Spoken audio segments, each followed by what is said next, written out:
En este video les muestro algo muy interesante, lo que no supe, que las babosas son carnívoros.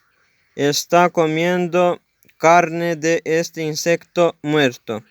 Este insecto lo mató mi gata.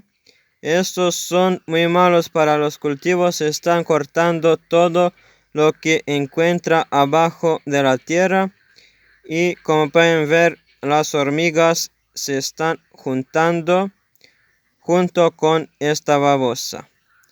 Y les quise mostrar esto, lo que no se ve todos los días. Es muy tarde en mi país, está de noche.